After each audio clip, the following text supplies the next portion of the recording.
চেয়েছিলাম অধিকার, হয়ে গেলাম রাজাকার। চেয়েছিলাম অধিকার, হয়ে গেলাম রাজাকার। চাইনি অধিকার, হয়ে গেলাম সরকার। চাইনি অধিকার, হয়ে গেলাম সরকার।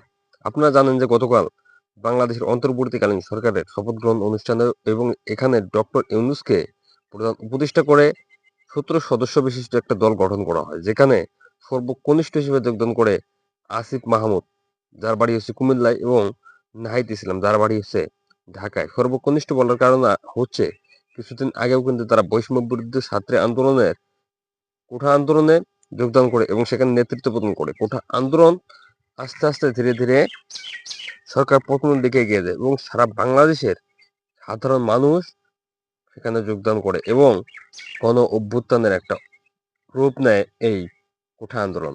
এবং সর্বোপরি এবং শেষ পর্যন্ত বাংলাদেশের ফ্যাসিস্ট সরকার শেখ হাসিনার পতন হয়।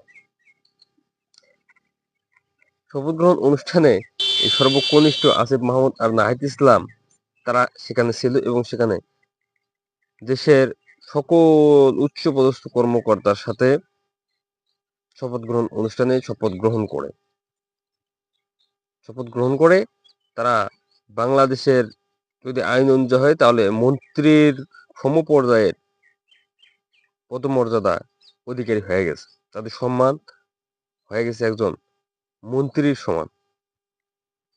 তো তারা নিজেরাও ভাবে নাই যে আসলে এই কোঠা আন্দোলন এত দূর পর্যন্ত গড়ায় এবং শেষ পর্যন্ত তারা আসলে এই পদে যাবে এবং শপথ গ্রহণ অনুষ্ঠানে শপথ গ্রহণ করবে, এবং সেটাও বঙ্গভবনের মতো জায়গায় যেখানে রাষ্ট্রপতি অবস্থান করে। তো একজন মানুষের ভাগ্য একজন মানুষকে কোথায় নিয়ে যায় এটা বলাটা কিন্তু সত্যি মুশকিল। কোনো মানুষই জানে না যে আজকের পর কালকে তার জন্য কি অপেক্ষা করছে। এই নাহিদ ইসলাম কিন্তু প্রচুর মার খাইছে।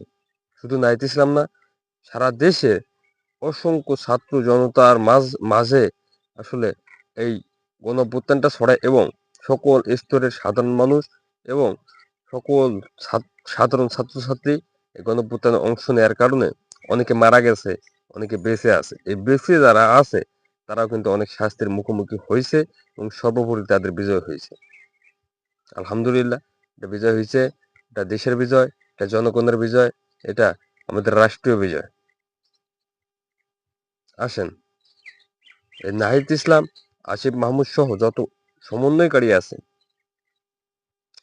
তারা প্রত্যেকেই বাংলাদেশের জন্য এক একটা সম্পদ। তারা প্রত্যেকেই বাংলাদেশের এই নতুন স্বাধীন হওয়ার পেছনে তাদের প্রত্যেকেরই একটা বিরাট অবদান আছে।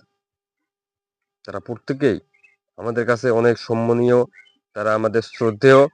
হ্যাঁ, তারা যদিও ছোট মানুষ কিন্তু কাজ কিন্তু অনেক বড় করছে, যেটা আমাদের আহ অনেক রাষ্ট্রীয় ক্ষমতাবান দলও এ পর্যন্ত করতে পারেনি।